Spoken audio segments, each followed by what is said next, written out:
Regulation of apoptosis. Apoptosis का regulation दो तरह से होता है। ये देखिए, एक एक्सट्रिंसिक पाथवे है या जिसको रिसेप्टर मीडिएटेड कहेंगे, और जो दूसरा तरीका है रेगुलेशन का वो इंट्रिंसिक पाथवे है जिसको माइटोकॉन्ड्रियल मीडिएटेड एपोप्टोसिस कहेंगे। एक्सट्रिंसिक पाथवे जो है वो रिसेप्टर मीडिएटेड होगा और इसमें एक स्टिमुलस आएगा जो प्रोटीन होगी और उसे कहेंगे ट्यूमर नेक्रोसिस फैक्टर या TNF। ये इम्यून सिस्टम के कुछ सेल्स के द्वारा प्रोड्यूस होगा।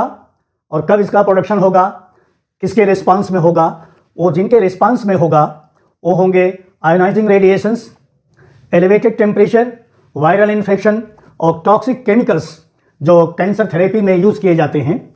और जो दूसरे तरह का एपोप्टोसिस का मीडिएशन होगा जिसको कहेंगे इंट्रिंसिक पाथवे या माइटोकॉन्ड्रियल मीडिएटेड जो होगा, वो किसके द्वारा काज होगा? इररिपेरेबल जेनेटिक डैमेज, जिसमें DNA इतना डैमेज हो गया हो कि उसका रिपेयर नहीं हो सकता हो, लैक ऑफ ऑक्सीजन हो, हाइपोक्सिया जिसको कहते हैं, या extremely high concentration of calcium ions in cytosol. Cytosol में कैल्शियम आयंस के कंसंट्रेशन बहुत बढ़ जाए, तब ऐसी दशा में एपोप्टोसिस इंट्रिंसिक पाथवे के द्वारा होगी। लेकिन दोनों तरह की जो पाथवेज हैं वो BCL2 फैमिली उसमें इन्वॉल्व हो जाएगी अंत में जाके, और दोनों अंत में जाके जब उसका कैस्केड बढ़ेगा, आगे चेन ऑफ इवेंट्स आगे जाएंगी, तब वो दोनों सेम एजुकेशनर्स का सहारा लेंगे और उसे सेलुलर टारगेट्स को क्लीव करेंगे। तो सबसे पहले हम लेते हैं कि कैसे इंट्रिंसिक पाथवे के द्वारा एपोप्टोसिस होगी, जिसको माइटोकॉन्ड्रियल मीडिएटेड एपोप्टोसिस कहेंगे। जब BCL2 जीन की डिस्कवरी हुई और BCL2 प्रोटीन्स के बारे में ज्ञान हुआ, तो ये पाया गया कि ये जो BCL2 जीन है वो CD9 जो C एलिगेंस में जीन मिला था, जो प्रोटीन मिली थी, उसके होमोलॉगी में फंक्शन करता है। CD9 और BCL2 दोनों ही एपोप्टोसिस को इनहिबिट करते हैं।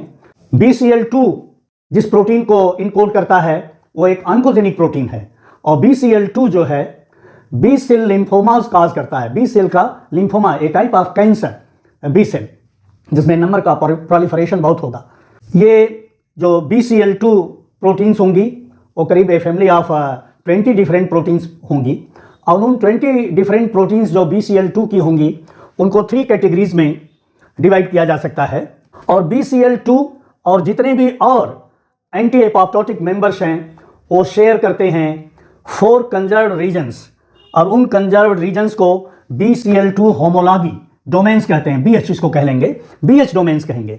जो 3 कैटेगरी हैं BCL2 प्रोटीन्स की, जिनके टोटल नंबर अप्रॉक्सीमेटली 20 हैं, उनमें पहली कैटेगरी होगी एंटी एपोप्टोटिक प्रोटीन्स की, और उस एंटी एपोप्टोटिक प्रोटीन्स में BCL2, BCL-X1 ये दोनों इंक्लूड होंगे। और इसमें BH की चारों होमोलॉगी प्रेजेंट होंगी, BH4, BH3, BH1 और BH2। आपको मैंने पहले बता दिया कि BCL2 होमोलॉगी डोमेन्स, तो ये संरक्षित हैं, ये लोअर एनिमल से लगा के हायर एनिमल्स तक ये मिलेंगे। जो दूसरा BCL2 प्रोटीन्स की कैटेगरी होगी वो होगी प्रो एपोप्टोटिक मल्टी डोमेन। ये एंटी डोमेन है और ये प्रो एपोप्टोटिक है, ये एपोप्टोसिस को प्रमोट करेगी।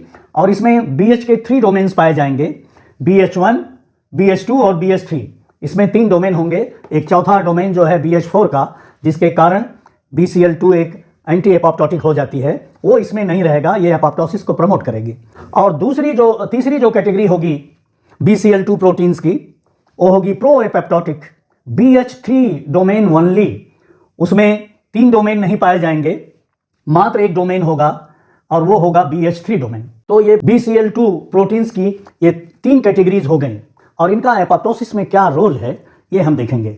तो सबसे पहले आपको हम ये बताएंगे कि एक नॉर्मल सेल है, इसमें ये तीनों प्रोटीन्स होंगी, और BH3 डोमेन ओनली जिसमें है वह इनएक्टिव पोजीशन में रहेगा, और उसमें एंटी एपोप्टोटिक प्रोटीन और multi domain pro apoptotic protein दोनों ज्वाइंट रहेंगे, अपने कॉम्बिनेशन में रहेंगे, दोनों एक साथ ज्वाइंट रहेंगे, और कोई इसमें एपोप्टोटिक फंक्शन नहीं होगा। जब सेल डेथ सिग्नल किसी नॉर्मल सेल में आएगा जिसको एपोप्टोसिस में जाना होगा, तो वो एपोप्टोटिक सेल BCL3 डोमेन को एक्टिवेट करेगा, उस प्रो एपोप्टोटिक प्रोटीन को एक्टिवेट करेगा सेल डेथ सिग्नल।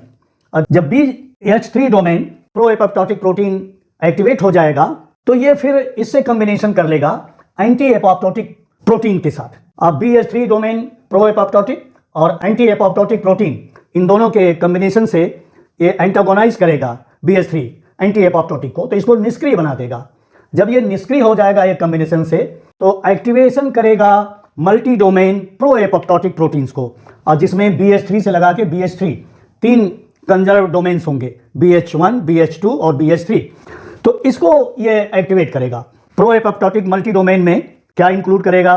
बैक्स और बैक प्रोटीन्स को। इस बैक्स और बैक प्रोटीन का जब डेथ सिग्नल आएगा, तो ये मल्टी डोमेन प्रो एपोप्टोटिक जब प्रोटीन एक्टिवेट होगी, तो इससे बैक्स रिलीज होगा। बैक्स रिलीज होगा सेल के अंदर। ये देखिए सेल है ये, और यहीं पर माइटोकॉन्ड्रिया है। तो ये रिलीज होके इस माइटोकॉन्ड्रिया में आए, मेम्ब्रेन पर आएंगे बैक्स या बैक। ये देखिए जो बैक्स मॉलिक्यूल्स आएंगे, ये माइटोकॉन्ड्रियल आउटर मेम्ब्रेन में ऑलिगोमर्स का फॉर्मेशन करेंगे। उसकी बहुत सारी यूनिट्स जो हैं एक जगह जुड़ेंगी, और इसके अंदर एक पोर का फॉर्मेशन हो जाएगा इस बैक्स ऑलिगोमर में। जब इस बैक्स ऑलिगोमर में पोर का फॉर्मेशन होगा, तो ये स्पेस जो है इंटर मेम्ब्रेन स्पेस है।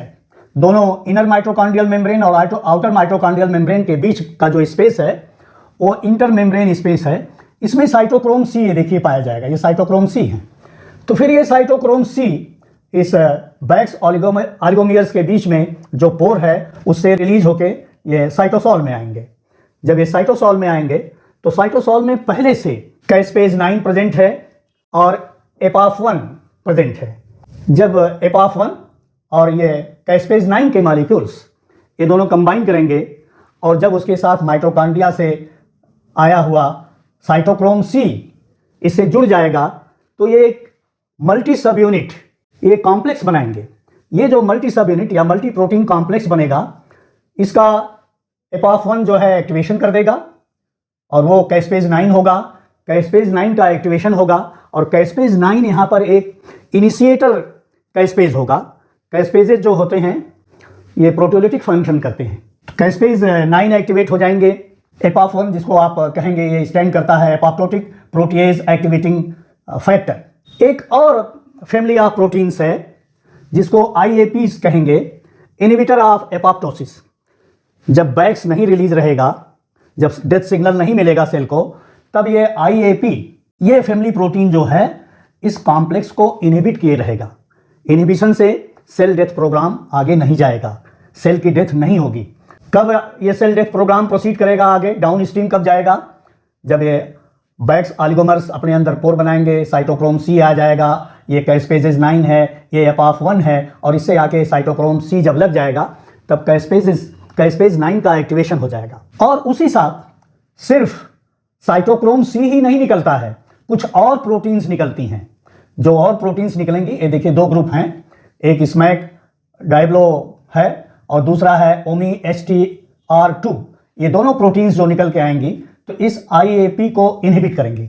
जब IAP को फैमिली प्रोटीन्स को इनहिबिट कर देंगी, तब जब इसका इनहिबिशन इस कॉम्प्लेक्स के लिए होता है वो समाप्त हो जाएगा। जब इनका इनहिबिशन समाप्त हो जाएगा, तो ये एपोप्टोसोम फुल्ली एक्टिव रहेगा, और कैस्पेज 9 जो कि इनिशिएटर कैस्पेज होगा, वो डाउन स्ट्रीम एपोप्टोसिस का फंक्शन करेगा। ये देखिए प्रो कैस्पेज 3 है। इस प्रो कैस्पेज 3 को ये क्लीव करेगा, और क्लीव करके ये एक्टिव कैस्पेज का फॉर्मेशन करेगा। ये एक्टिव का सिंबल बना दिया गया कि एक्टिवेट हो गया। जब ये एक्टिवेट हो जाएगा, तो ये इफेक्टर कैस्पेज हो जाएगा।